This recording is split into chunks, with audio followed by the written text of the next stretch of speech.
Hi, everybody. Welcome to English Digest. I'm Tom. Hi, I'm Stephanie. And we're now in the month of August. And later on in the month of August, just in about 17 days or so, just over 2 weeks, we're going to be celebrating something called World Photography Day. Okay, most of us like to take pictures, or at least we like to look at pictures. I like to look. Most people like to look. I don't know. A lot of people like to take them as well. You do, yeah. I don't take as many pictures as some people do. My goodness, they must take 500, 1,000 pictures a day, and 95% of those pictures are of themselves. Oh, those are selfies, remember? Well, exactly. But yeah, some people do that. Other people take pictures of scenery, and some people take pictures of people. That's portraiture. And we're going to talk about all forms of photography in today's lesson. But yeah, just in a couple of weeks, we're going to be celebrating World Photography Day. And of course, that means we're going to learn a little bit more about photography in today's program. So let's get to it. Let's read the entire contents now one time.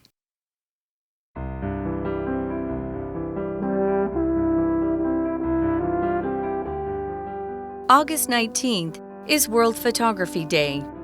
On this day, people around the world celebrate photography and how it makes them feel fulfilled. Many people mark the day by capturing a special photo of something. Others simply talk about the history of taking pictures. In 1939, the daguerreotype, a primitive photographic technology, was introduced to the world. It was presented by the French Academy of Sciences. The technical secrets behind creating these black and white landscapes and portraits didn't stay private, though. The French government bought the patent and released it to the public as a scientific and artistic gift to the world.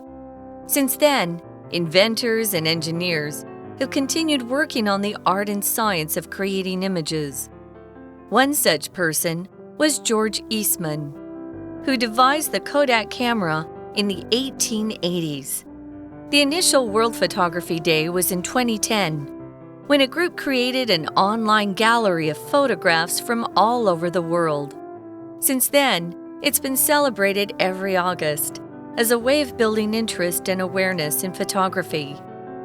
It also encourages people to express themselves through photos. One of the fantastic things about taking pictures these days is that you can store them online, so they last for as long as you want.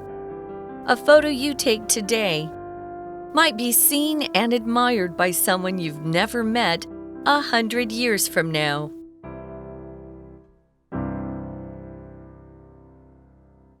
Okay, again, this month on August 19th, we're celebrating photography on World Photography Day. That's the title of our article for today.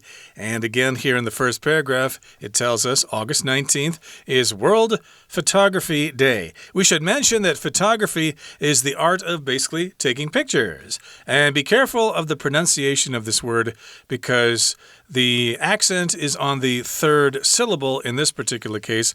The accent is on the second syllable in this case, photography. Whereas if you talk about a photograph, a picture, then the accent is on the first syllable.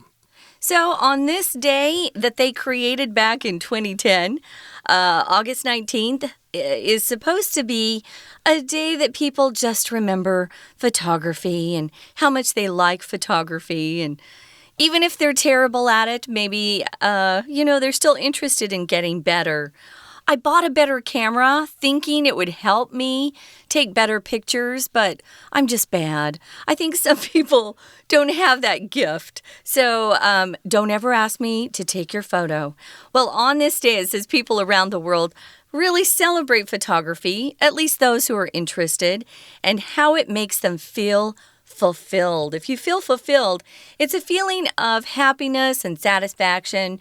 Usually you get that feeling because you've accomplished some goal that you set, or maybe you've been developing your talents. Maybe you're getting better at some sport that you love, and so you start to feel fulfilled. We often use this word, guys, to talk about how some people feel about their jobs, their careers. Some people really feel fulfilled by the careers they've chosen.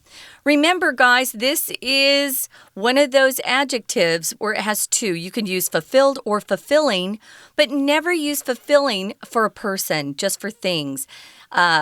Photography is fulfilling, but for people, photography makes them feel fulfilled. But don't use photography makes them feel fulfilling. That's wrong. So be careful with that. We have quite a few adjectives like that, interesting being one. You can be interested in something, but you really shouldn't say that you're interesting yourself because it sounds like you're very 骄傲, you're very arrogant. Or boring and bored. Boy, am I boring today. Don't say that. No, I'm bored today because I don't have anything to do. Gee, I don't want to hang around Lisa because she's a boring person. I feel bored around her. The same usage there. And yes, you feel fulfilled because photography is fulfilling. Yeah. And many people mark the day by capturing a special photo of something. So yeah, think of something to take a picture of. Use your imagination and take a special picture and post it online. That's what many people will do, but others simply talk about the history of taking pictures, or they talk about the history of photography, which we're going to do in the next paragraph. Yep, we sure are. We're going to be talking about the history of photography. How did it start? You've probably noticed that if you go past a certain point in history, we no longer have what looks like old photographs. It looks like they're just paintings of people that are around. And so we're going to talk about when it first started. Well, in 1839, the French were busy over there coming up with a way to take photographs. It was called daguerreotype, and that's what they named it, of course. So it is a primitive photographic technology. Now, photographic actually has the zhongyin on the third syllable. So these are kind of tricky. We have a photo with the emphasis on the first syllable, photography. The emphasis is on the second syllable, and this adjective here, photographic, the emphasis or zhongyin is on the third syllable. Sorry about that. Kind of crazy. Primitive means something that existed long ago, and sometimes we use it if we're talking about some sort of technology or something that existed in an early stage of something's development. For example, if you've ever seen those old Mac computers where they look like they're just really tiny and they look like a little face is on it, those are primitive Mac computers. Those were so long ago. I don't even think people would know how to use them. The young people, at least these days, if they saw one, they were kind of fun. Yeah, like the old Atari computers or the Commodores. Sure. Those are kind of primitive computers. And yes, back in 1839, we had this really old photographic technology called the daguerreotype, named after the inventor Daguerre, a French guy. Daguerre. Yeah, I guess you would say it that way if you were speaking Francais.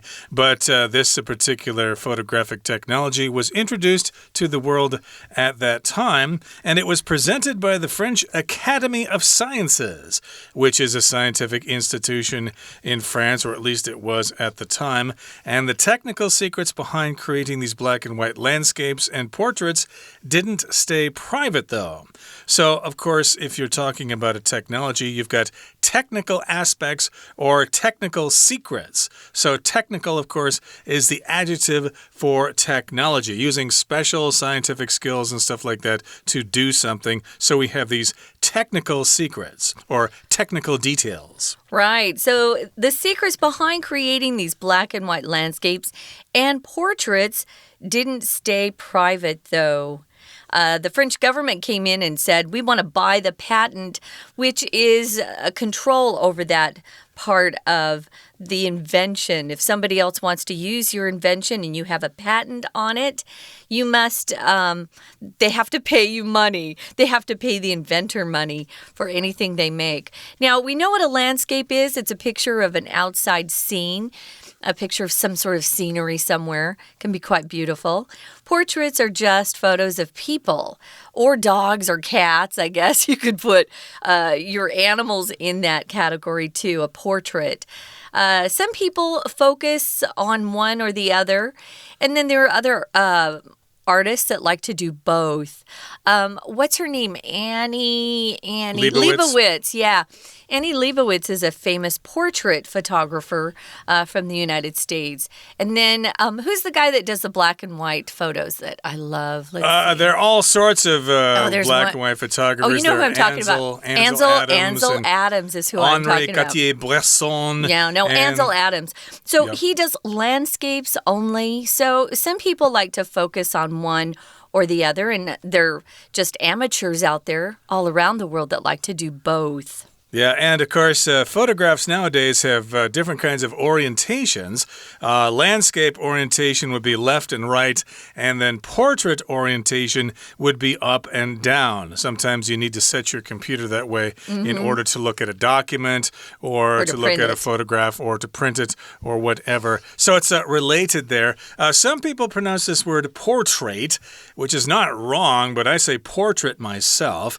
And indeed, this particular technology did not stay private. The French government bought the patent and released it to the public as a scientific and artistic gift to the world, so everybody else could use this technology and start to take pictures themselves. And you know something? I think that brings us to the midway point in our lesson for today. I think it's a good place to take a break and listen to our Chinese teacher. 听众朋友大家好，我是安娜。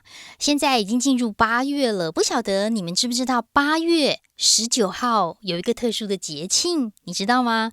其实8月19号啊，叫做世界摄影日 World Photography Day。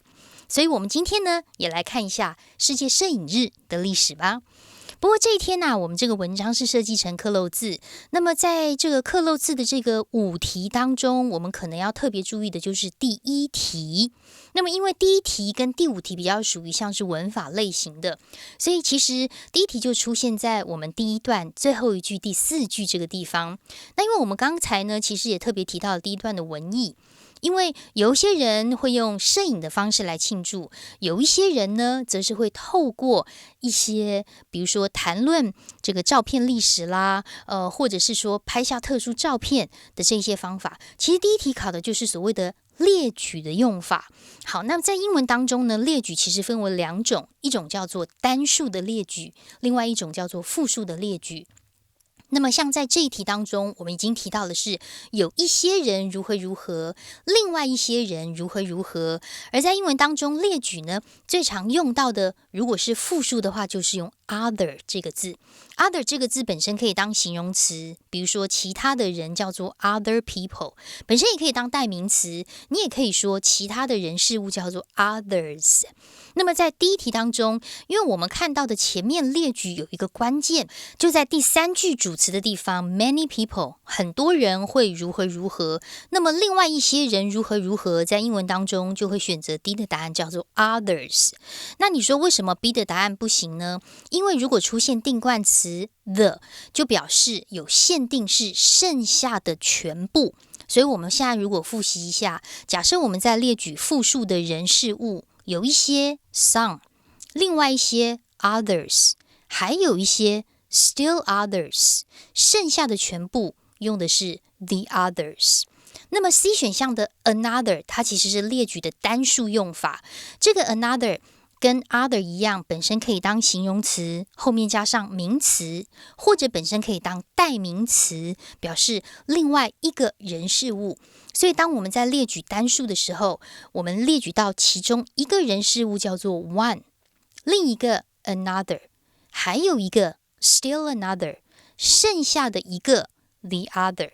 如果你要列举的单数是超过5个很多的话，就会用序数 the first， the second， the third， 就继续列举下去。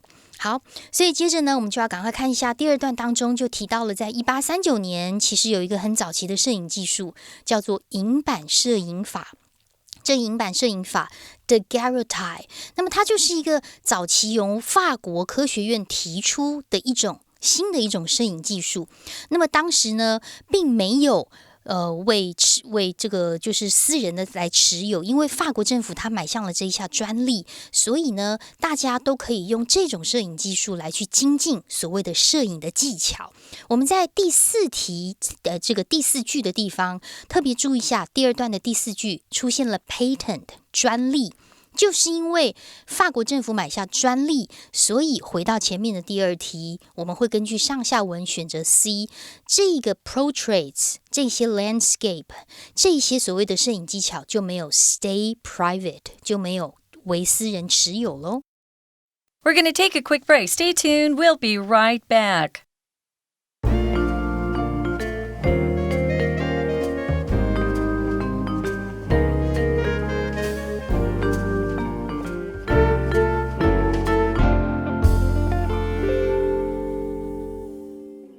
Welcome back, guys. We're talking about photography. August 19th, that is coming up in a few weeks, is World Photography Day. When we left you, we were talking about a primitive photographic technology called daguerreotype. It was invented in France by a person, but what happened was the French government came in and bought the patent from that person and then released it to the public so that everybody would have access to this technology and wouldn't have to pay a fortune to use it. Thank goodness, because we've been able to keep so much of our history alive through photography in these photographs. So we talked about the technical secrets, what technical means. It has something to do with whatever science is used or some sort of device is used for something. So we've now got this technical ability to take photographs. Of course, things have changed since it was first developed, but let's go back in history. Once the French government bought the patent or the legal rights to use that particular invention or technology and released it to the public, then we had other inventors and engineers who kept working on it, making further changes and further modifications to make it better. You know, when something is first invented, it's not perfect. They will continue to work on it. One person that made a lot of progress on the technology for photography was George Eastman. And if you've heard of the Kodak company, you'll understand that's him. He owned the Kodak company. That's his. So George Eastman devised the Kodak camera way back in the 1880s. Yes, and they may be talking about the Brownie camera here, which was a camera by Kodak that regular folks could use. You would have this camera that had film in it, and you take pictures, and then you take it down to a specialist, and then they develop the film for you and then return the camera to you with a fresh roll of film that you could use again. So indeed, that was revolutionary at the time because regular folks could actually take pictures. They could take snapshots of their friends and family. Whereas before that, you had to be a specialist. Like when Matthew Brady, for example, took pictures during the Civil War, he had to bring his darkroom with him in a wagon. Wow. When he took the pictures that were taken on glass plates inside a view camera that you had to change the plates for each picture for. He actually had to develop them right away. Otherwise, they wouldn't come out later on. So, yes, this was revolutionary in photography. Regular people could start using these cameras as early as the 1880s. Now, let's move on now to the next paragraph here. It says, the initial World Photography Day was in 2010. That means the first World Photography Day. It was in 2010 when a group created an online gallery of photographs from all over the world. So, yeah, these people got together and they set up this website so people could contribute photographs, and they, actually showed some pretty creative results. That'd be a good way to advertise your own photography skills. So since then, or since that first initial World Photography Day, it's been celebrated every August as a way of building interest and awareness in photography. So if you're building interest, you want more people to be excited about something that you're doing or that you might want them to buy. Building awareness. If you're aware of something, you know that it exists. You might have a little bit more knowledge about it than most people. So they're building awareness. Awareness is the noun form of the verb aware, and you have to use it with the be verb. I am aware of something. Or he wasn't aware that we're having a test today, so he didn't study. So if you weren't aware of something, you just didn't know. No one had told you about it. You didn't find out about it probably until too late. Yeah, and I think most people know about photography. Everybody knows about pictures and stuff like that. Sure. But I think the point is there are other things involving photography, or there are other aspects of photography that maybe a lot of people don't know about, like the unique functions that your camera can do. You can do, filters and things like that, or multiple exposures, or long exposures and things like that. There are lots of different aspects to photography that they were perhaps trying to get other people to know about. And this website, or this group, also encourages people to express themselves through photos or photographs. Yeah, don't just take snapshots of your friends or selfies in the bathroom or something like that. There are lots of creative options available to you with photography, and you can express yourself. When people look at your photograph, they can say, ooh, I can tell the person who took this picture is a really happy person, whereas the person who took this picture really thinks about things a lot. Yeah. I have two good friends who are very good. One friend, Tom knows her as well, Jenny Xu. I follow her Instagram just because I love her photos so much. She takes really beautiful photos. And then I have a friend in the States who always goes on these exotic vacations to get cool photos.